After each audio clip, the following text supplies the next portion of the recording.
Surprised that's not come back to my feet. How many times have you been on the golf course and you have faced that exact problem? And today we're talking the dreaded, we're talking the chipping yips. Let's get into this lesson and talk about it now. Okay, so the chipping yips, and I'm not saying that this video is going to cure you completely, but if we can come to terms with them, understand why they're happening and sort of the common things I see, and give us a guide way, a sort of a map out of them, hopefully over a period of time you can actually start to see the, the light at the end of the tunnel, because they are horrible. If personally I felt like I went through a little spell of them a few years back when I didn't really play that much golf through the winter, and then I came out and played a little bit towards the end of it and the ground was horrible and I started to duff a few. And I think as a viewer of this, and if you are someone with the yips or feels like you're on your way to it, you can almost sort of pinpoint a shot or a period in your golfing history where you thought, do you know what, when I think back, actually, yeah, that was when it started. It might have been a really important competition that you played and you were under pressure and you duffed a chip. It might have been, you were going out with your buddies and you started playing better and all of a sudden you hit a few duff ones, and then it just got worse and worse and worse. And it's got to the point where people have quit golf because of it, because they just think, well, I'm okay off the tee, I can hit my irons, but every time I've got a wedge in my hand, I'm actually anxious. I fear that shot when I'm walking from where I am up to the green or wherever it may be. I just don't want to hit it, and it just fills me with dread. So one of the first big things, and what I want to do is talk about sort of three aspects today that can hopefully help you, like I say, navigate a little bit of a way out of the yips. The first thing I want to talk about is pressure. So I'm not talking about the pressure of the shot when we feel, oh God, it's coming, it's coming. I'm talking about we know it's coming, so we are squeezing the grip so hard you're almost crushing the steel underneath it. A lot of people I see who have these chipping issues, they are looking like they are holding on for dear life. When they actually hold the golf club, you can almost see the whites of the knuckles starting to appear.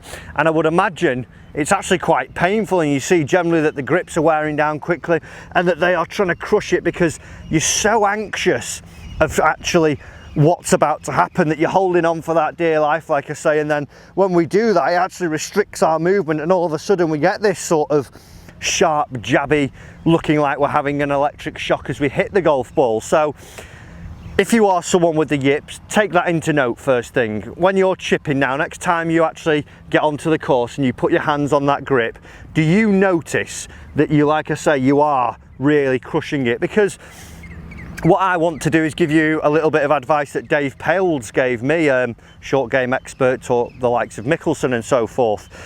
He looked at me and he said, God, you look like you are holding it a little bit tight. And this is at the point where I was feeling a little bit down about my short game. And he said, at the end of the day, you've got this stick here and you've got a huge lump of metal on it. And you've got this little golf ball there. Which one's going to win in the fight? And also this ground here, that's going to do more damage. So if you can actually let the thing swing, it'll take care of the job for you.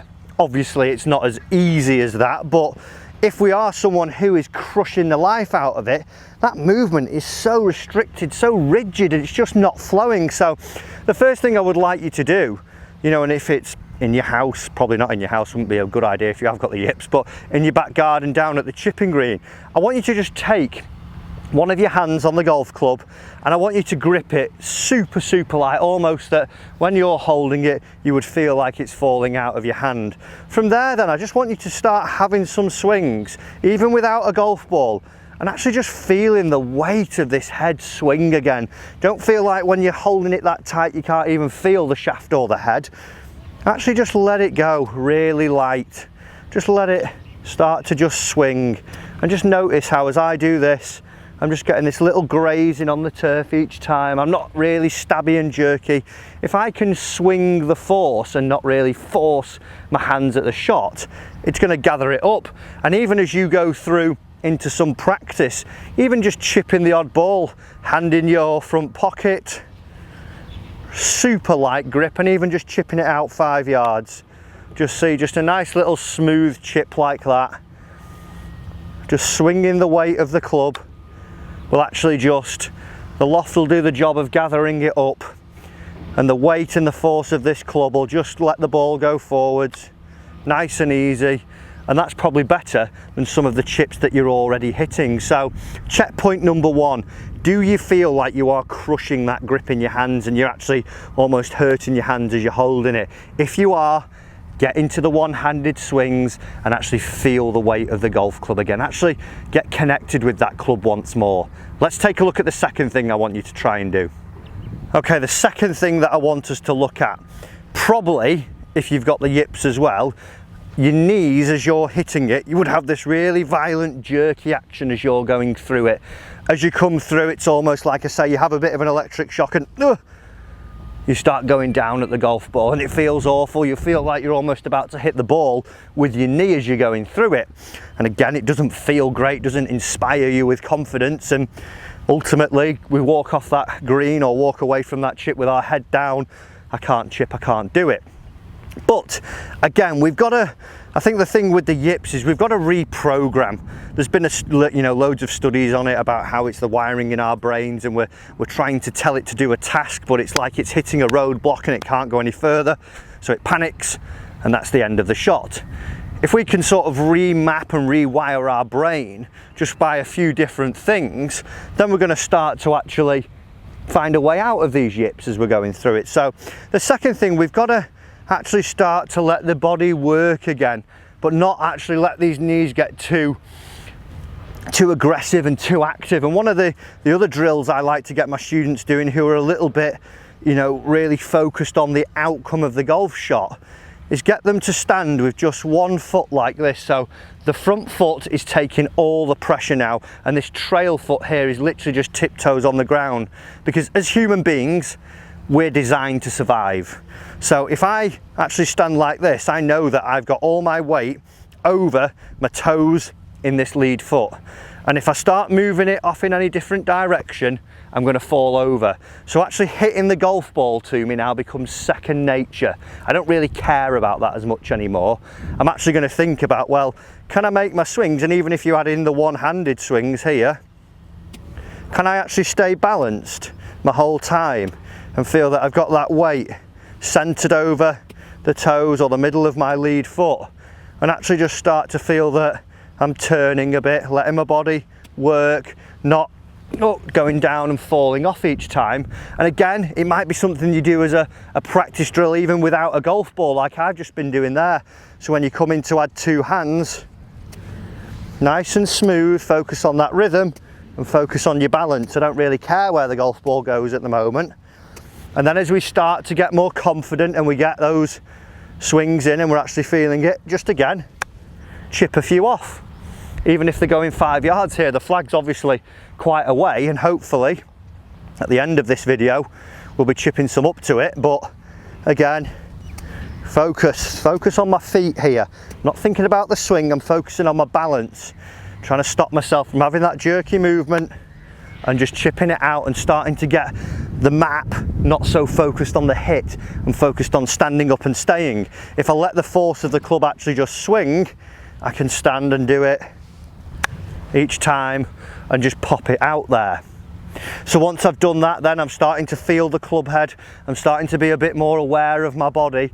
Let's take a look at this third and final thing that I want you to do to get away from these chipping yips. Guys, I hope you're enjoying this video as well. If you are, do remember to hit the subscribe button down below. I want you to get better at golf, and you're going to do that with your free lessons here on the channel, with me, Matt Fryer. Click this, hit the bell. Let's have a look at this third and final thing. Okay, so the third and final thing, we're starting to feel the club now. I'm feeling balanced. And what we should start to feel is a little bit more confident, because there's no magic cure. I can't wave a wand at you or just say, well, do this drill and that's it, you are cured. It takes time. For me, when I was chipping badly, it took about 3 or 4 months, and I just stuck at it, thought, right, okay, well, I'm gonna really apply this light grip that David told me. And then mine was a little bit more about my turn and keeping wide. And all of a sudden I hit a better shot. Oh, that felt good. Then I hit another one. Oh, that felt good. hit a few bad ones, but then a good one came again, and it started to build my confidence back up. And what I did specifically was do little tests, but I also kept a little note journal of my successes in my practice sessions. So if I went down to the chipping green, I would say, well, I'm not going to hit every shot perfect, I'm not going to chip in every single time, but today if I can get one out of these 10 chips that I'm going to hit, that I feel like I felt the club weight, I feel like I was balanced and turning, and it felt pretty decent, I wasn't really het up with anxiety, that's a real success. That means I can do it. So from there then, once you're starting to practice, you start to actually trust this golf club. You trust the turn, and that actually, if you just keep it swinging, we can start to chip them off again.